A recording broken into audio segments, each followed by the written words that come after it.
Hey guys, welcome back. I'm actually playing hooky to be here because obviously I just came back from Texas, but there's so much going on. Every time you turn around, there's another headline, another story. Even with this new indictment of the organization that the Democrats were defending, calling others racist or hate groups, while at the same time funding things that don't match what they say, does it? I was dumbfounded. I was like, how can these people do that? But they do.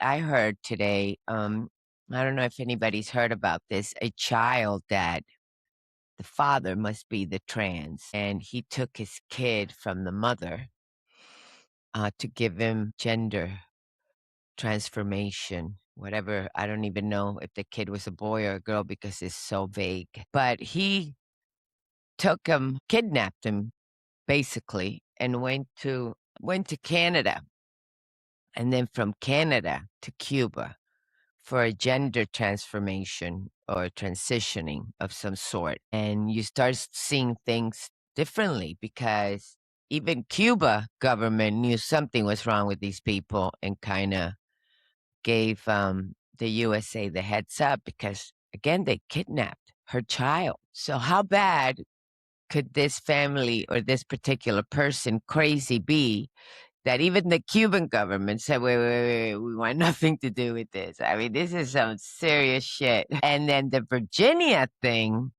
with the changing the map around, I call it with the crayon, just changing it around as they see fit. Now, Supreme Court, this was Tuesday, today is what, Thursday? The Supreme Court said, hey, wait a second, that's not allowed. So they stepped in and shut it down. But again, it's just another way of Democrats pushing the envelope. And if the Supreme Court had been compromised, and again, we don't know anymore of these judges because some of them or most of them are in the Democratic pockets. The only way to say it, I don't know what they have, how the deal works. But again, this was the Supreme Court of Virginia, who we just got lucky, I suppose, that whoever the judges are, that they saw this for what it was. So anyways, there's a lot. There's just so much. But if you haven't done so, please do so. Follow me on Instagram, Facebook, and TikTok at Barbie on Filter 67 because I try to stay current daily with some of these things. And by the time I do my show, I try to stick to the ones that got me most upset or most, again, the ones that got to me personally. I try not there's not enough time. There's not enough. I would have to do an hour show and I'm not there yet. Again, I'm just getting comfortable with the videotaping and talking, and it is a process. I'll tell you that much. It is a process. But at the end of the day, there's only so much I could bring out by the end of the week with everything. The news cycle just moves so fast. So that's kind of where I'm at. To me, it feels like dominoes falling with the Democratic Party. They're just constantly falling. And at the end of the day, I believe God will prevail, hopefully. Because this same organization that they got caught, they were telling Turning Point USA that they were a hate group. I don't know where they got their information, but again, this was to get donors to donate. So in order to keep the organization going, instead of saying, hey, you know what, there's not that much racism anymore, we're done, I think we destroy the KKK if there's any of them around. But they couldn't. They had to continue the lie in order for those to donate money. I think the only organization that I have ever donated money to in my lifetime has been, aside from GoFundMe pages, has been Turning Point USA.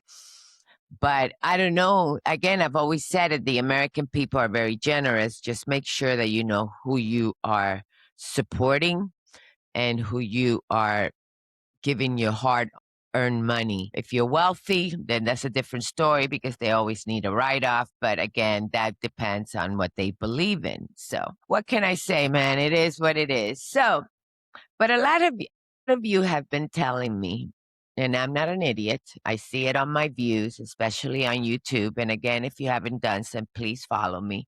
And for the record, again, this is very new to me. So I will get this is all practice, but at the same time, I am telling my story. And a lot of you have been telling me that, oh my God, can we get back to your story? Yeah, we can. But I'm always going to be somewhat bring some political views into this when it aligns with some of the stuff I went through. Because again, I was never into politics. So with no further delay, let's get back to my story. So, when I got to this country, I gave my headaches and my heartbreaks, but I never told you how I got there. Things started getting out of hand for me around age 13. But before all that, I had a lot of fun too as a child. Again, I had at least 3 years of family hanging out and getting to know my family and getting to know this new country I was in. I had friends, yes, they were all into drugs, but light drugs. But at the time, that was my crowd. I started skipping school early, and that's how it all started. My first drug of choice was Quaaludes. I even had a friend whose dad was making them at home, and even with the presser. I didn't know you could make those pills at home.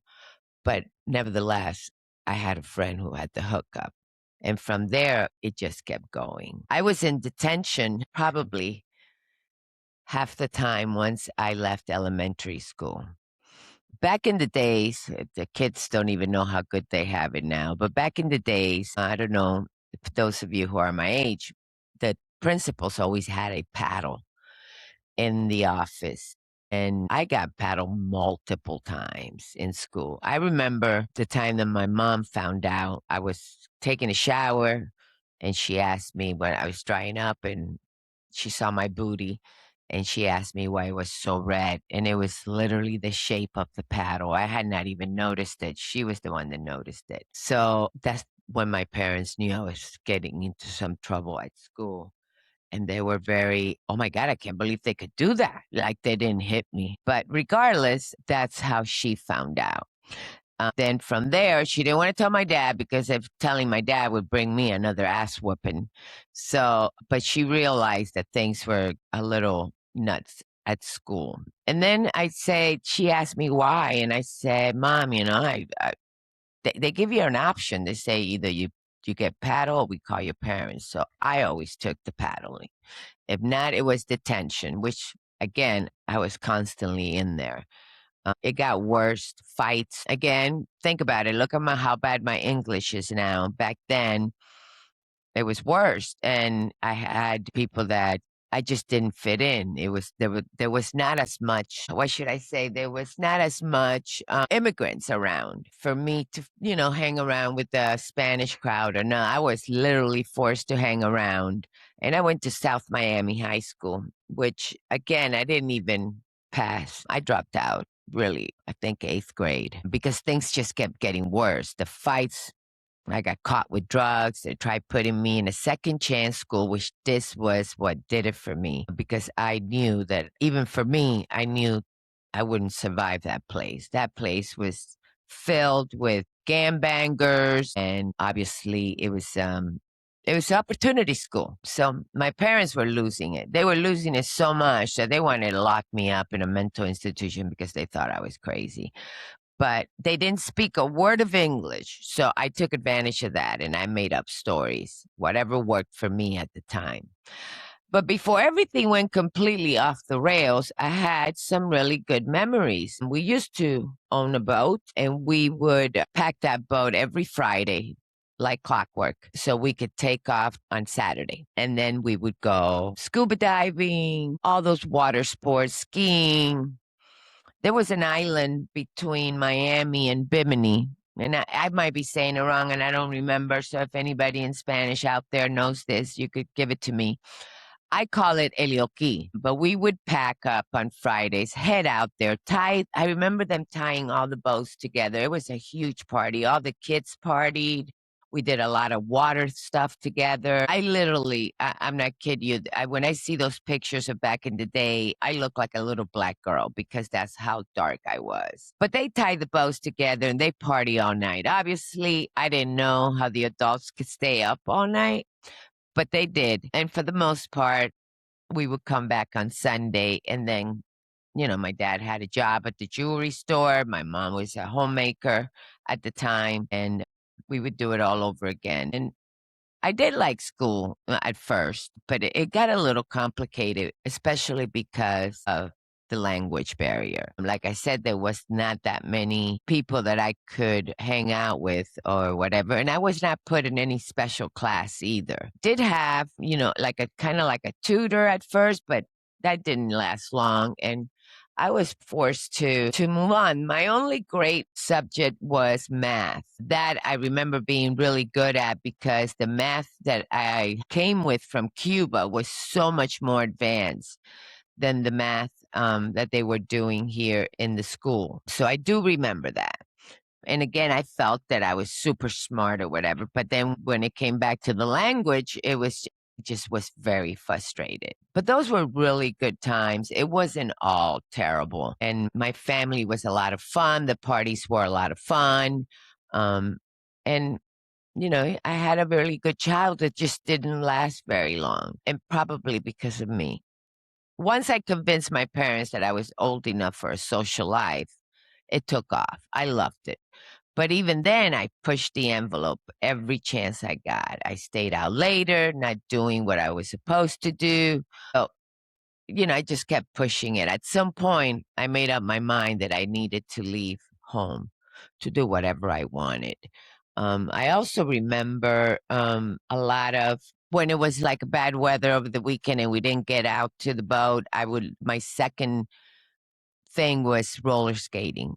My God, I loved that. And I used to go roller skating a lot. My parents used to drop me off and pick me up, but I always had to watch my little brother. And that was a pain in the neck for me. But it was a lot of fun until it wasn't anymore, like everything else.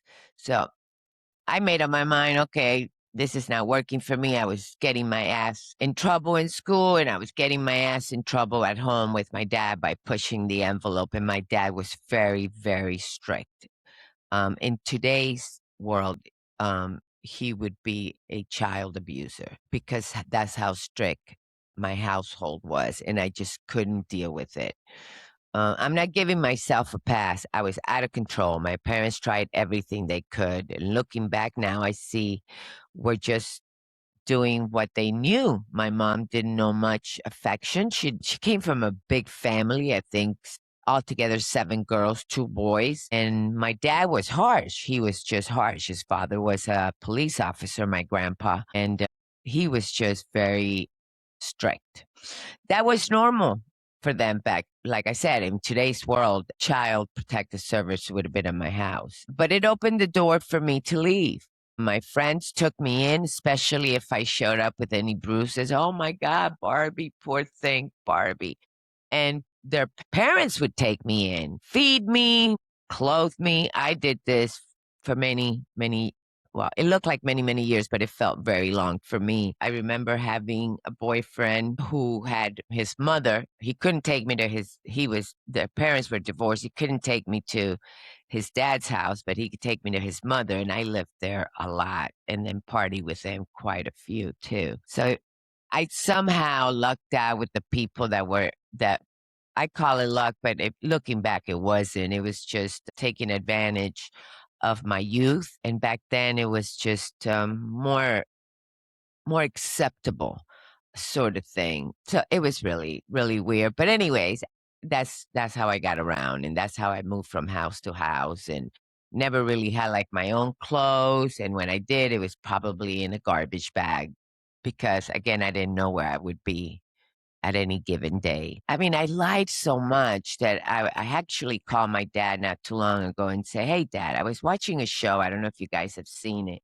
where they do the lie detector test, kinda like, the one where, I forgot his name, but the one, so, "Sir," they take a lie detector test or a DNA test, "Sir, that is not your baby," or whatever. And there's a new show that we were looking at, and I said, I'd never had any faith in lie detector tests because I swear I passed one and I lied right through them. I'm sure that they're not as good as they're those were not as good as they are now, so I wouldn't try to do that again. But I remember passing lie detector tests when I was clearly lying. So again, I'm not giving myself a pass. It was a very different world back then. I lied so much, like I said, that when I finally told the truth to my mom, for instance, on that show that I revealed that my mom thought I was lying, she really thought I was lying. I mean, and it was something very personal, and it was a big deal. I, c- I'm not giving her a pass either, but I understand how that played out. So I thought I was running with the best of the best. I really did. There was always someone using or selling. I never had a problem finding what I thought was the right crowd. I mean, I was like a magnet. I just brought all that crap into my life, or because I was so lost, that was the only crowd that I could actually hang out with. But I had money, and I had jewelry galore, and drugs were everywhere. So doors just kept opening. And obviously, when you have those three things, the people want to hang out with you. Not so much for your friendship, but for what you can bring. And I knew a lot of people that either sold drugs or dealt drugs or whatever. So I never really had to buy drugs at the time. I thought that meant I was winning. I'm on top of the world, but I was spiraling. I wasn't a big drinker. I never did. I was a downer girl. And when I was introduced to cocaine, that was it for me. I turned into a full night person. Days were for sleeping and nights just kept going. School was then definitely over for me, and I was in full runaway mode. I felt like often talk about the movie Scarface, uh, especially with the Muriel and everything that they portrayed in that movie, but it felt like Scarface. Bigger dealers, more money, nonstop parties. I barely saw my parents anymore. I lost the friends who partied just, for fun on the weekends, and I had gone past that. My dad used to say something, tell me who you hang out with, and I'll tell you who you are. Well, that was my life. And till this day, I still use that with the kids. Again, and for all the children out there or your kids, I hope no kids watching this, but if you hang around with a nun, you'll soon be in church. And that was like how my dad portrayed it. If you hang around with a thief, chances are you'll become a thief. If you hang around with a druggie, chances are you're going to be a druggie or you're going to try it. And obviously, that was how it played out for me. The people that I hung out with that I thought were my friends, but in true honesty, I mean, looking back, none of those people are in my life. Some were lost their lives along the way due to drugs. And keep in mind, drugs back then were not as potent as they are now. Even the weed itself, I can't smell weed now a mile away, and I hate the smell of it. But back then, it was different. We used to call it skunk weed, but now it's like on steroids. So that was kind of my life. I mean, there is a lot of heartache, but there was a lot of good things in short years because I came from Cuba at 10 and my problems started happening at 13. I'm certain that it was when after the Muriel, because everything changed and the dynamic in the household took a change and it changed with me too. And then when I came to my mom to bring her or tell her something that happened to me, and she didn't believe me, that just I spiraled out of control, and I just wanted to get out of that home and do whatever it took. But it's mostly, kind of like drugs, sex, and rock and roll. I don't even know. I used to listen, my first group of friends were all heavy metal. I mean, and heavy metal for me is not like heavy metal for some. Yeah, I'm talking about Metallica, Guns N' Roses, Poison, and those were the people music that we heard. And again, I thought maybe I could just hang out with these people, and even my English would progress to, just singing along and stuff like that. It was all that I knew back then. There was a club that opened up in 107th Avenue called Metro 107. That did it for me. I would go there, and I had another boyfriend that was a guitar player, full of tattoos, head to toe. Um, and I thought maybe because he was a good guy, although he was a rocker and a druggie and played in a band, I also lived with him and his mom. So I literally kept getting these people that could take me to their homes. And because I didn't have a home, I would just move, like I said, with the trash bag. And that was my life. So that's kinda it. I mean, there was like I said, it's more like drugs, sex, and rock and roll, and that was. But then I met my first husband, and again, I thought maybe I can get my life together. He was older, and I know that he found me through a friend, and I have no idea how. I think we met at Metro 107, or we went to his house to buy drugs, one of the two. And it was like love at first sight, when you see somebody against and then the fact that he spoke Spanish and was Cuban, it was like, oh, wow.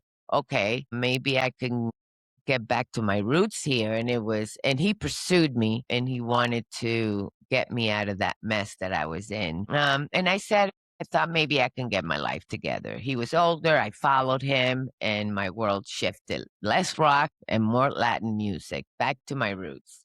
And I thought that was pretty neat. His family, again, welcomed me with open arms.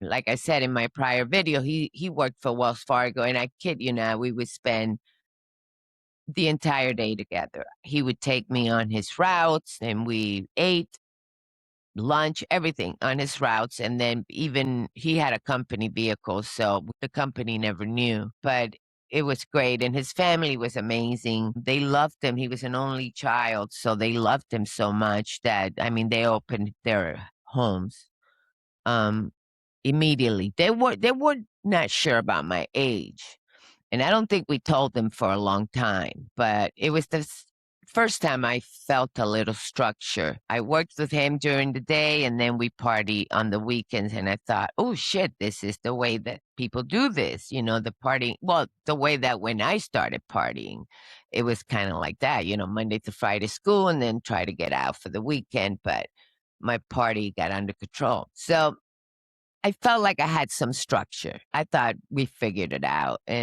But every now and then he still do some sort of drug deal and money would come in just as fast as it would go out. We would rent a hotel, stay there for the weekend, literally not leave the room for that entire week. And party, I guess, he had vacation days and stuff like that. So we took plenty of advantage. We took advantage of those vacation days. So that was that.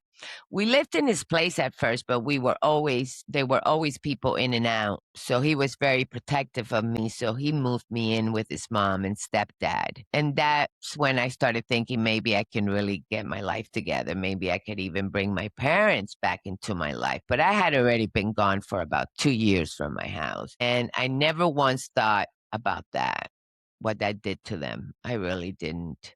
Now, as a parent, I get it. I get it. Not knowing where your kids are, that hits different. And when I ask them now, how did they get through it? They said, bad news travels fast. If anything happened to you, we would have found out. But still, that had to be a shitty 2 years for them, not knowing where I was at. I didn't even think about my little brother or what that did to him either. He looked up to me and I abandoned him and I left him there. I get it. I really do.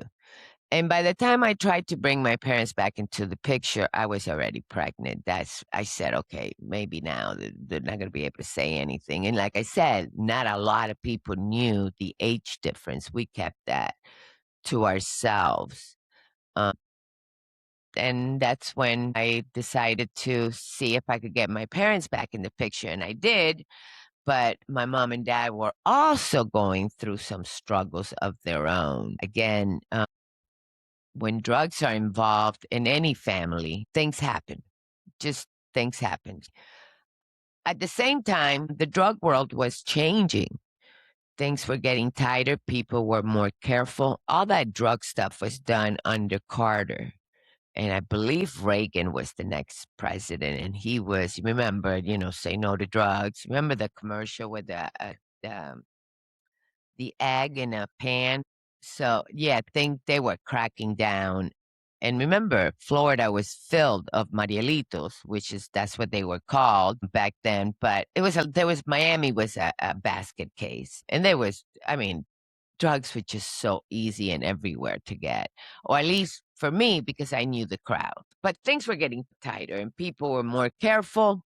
By that time, I even kind of went down in the drug use, and because I was pregnant, and finally our first baby came home with us. And shortly after that, we moved in with my mom because my dad had left my mom and she wasn't going to be able to afford that house. It was in 107th and Coral Way. No, I think so.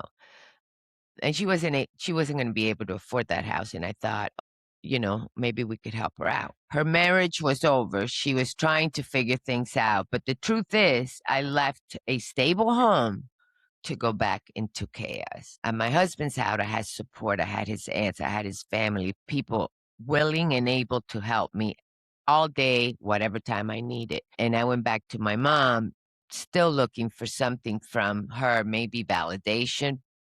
The problem was her life was falling apart too. And although all of this, my husband, Manny, loved me. He did everything he could for me, for the baby, for all of us. Once I realized that living with my mom wasn't working for me, we decided to get our own place. But by then, I was already pregnant with baby number 2. So we thought we have the baby by my mom's and then go out and get a place finally. Getting our own place felt like the right move.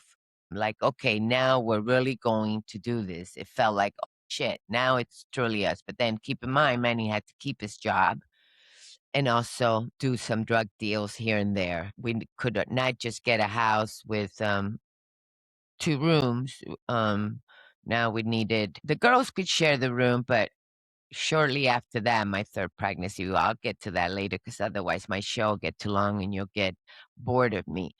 But it felt like, okay, now we're really doing this. My first 2 kids were 11 months apart, Irish twins.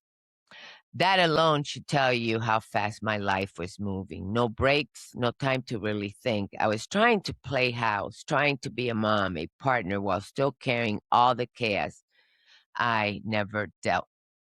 All the chaos. It looked like I was stepping into responsibility, but inside I was still that same girl. And even though getting our own place felt like independence, it also meant we didn't have the same support anymore. Now it was really on us. And this is where I start to look at everything. It's coming together, but in reality, everything underneath was still broken. So that's kind of where I'm at, guys. I will continue on my own journey for you guys. I'm going to try to edit this and put it out tomorrow, Friday. I might take a double take. I haven't looked at it. I'll check it out. And again, please like, follow, and share, especially with the YouTube. And again, I'm going to try to give you more of my story. There's a lot more without getting anybody in trouble. I guess that's my ring. I'll let you guys go. Have a great day and have a good weekend. Bye-bye.